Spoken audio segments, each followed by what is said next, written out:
Welcome to Devasena అభిరుచులు. ఈరోజు మనం 7 రకాల ఆకుకూరలతో కలగూర పులుసుగూర చేసుకుందామండి. ఇది చాలా బాగుంటుంది, చాలా రుచిగా ఉంటుంది. ఇప్పుడు చూద్దాము ఏమేమి ఆకులని. ఇది ఎర్ర గోంగూర, కొయ్యగూర, కోడి జుట్టాకు అంటారు, కొయ్యగూర అని కూడా అంటారు. ఇది చుక్క కూర, ఇది పులుపు ఉంటుందండి కొంచెం. ఇది గంగబాయలు, ఇది తెల్ల గోంగూర, ఇది పాలకూర, ఇది తోటకూర. ఇప్పుడు ఈ ఆకుకూరలన్నీ వేసి మనం కర్రీ ప్రిపేర్ చేసుకుందాం. ఆకుకూరలు అన్నీ కూడా ఒలుచుకొని ఇలా శుభ్రంగా కడుక్కోవాలండి, మంచిగా కడిగి పెట్టుకోవాలి. ఇప్పుడు ఈ ఆకుకూర అంతా మనం కుక్కర్లో పెట్టుకుంటున్నాము. కుక్కర్లో పెట్టుకోవాలి మొత్తం ఆకుకూర. దీనికి సరిపడా మనం పచ్చిమిరపకాయలు, టమాటాలు, దానికి సరిపడినన్ని పచ్చిమిరపకాయలు వేసుకోవాలండి. అలాగే టమాటాలు కూడా పెద్ద టమాటాలు అయితే ఒక 5 వేసుకోండి, చిన్నవి అయితే ఒక 7-8 వేసుకోండి. కొంచెం ఆనియన్ కూడా కొంచెం వేసుకోవాలి. చింతపండు 2 రెమ్మలు వేస్తే చాలండి, ఎందుకంటే గోంగూర వేసాం కాబట్టి పులుపు వస్తుంది.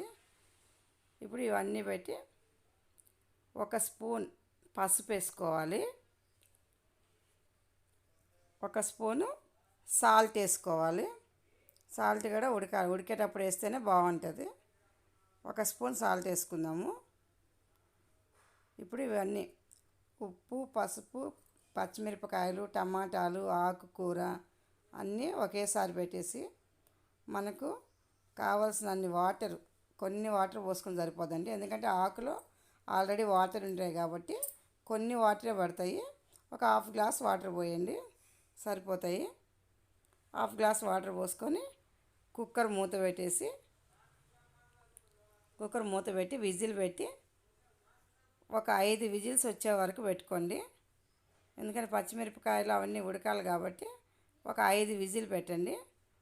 ఇదిగో చూడండి, ఈ విధంగా ఉడకాలి. ఇది బాగా ఉడికిపోయింది. ఇప్పుడు దీన్ని పప్పు గుత్తితో మనం మెత్తగా రుబ్బుకోవాలి. బాగా ఎంత మెత్తగా వస్తే అంత మెత్తగా చేసుకోవాలి. ఇప్పుడు మనం ఆకుకూరలోకి ఉప్పు మిరపకాయలు అంటారు, చల్ల మిరపకాయలు అని కూడా అంటారండి. మజ్జిగలో నానబెట్టుకున్న మిరపకాయలు ఇవి. వీటిని అంచుకు పెట్టుకుంటే చాలా బాగుంటాయి, అందుకే నేను చల్ల మిరపకాయలు కూడా వేపుకున్నాము.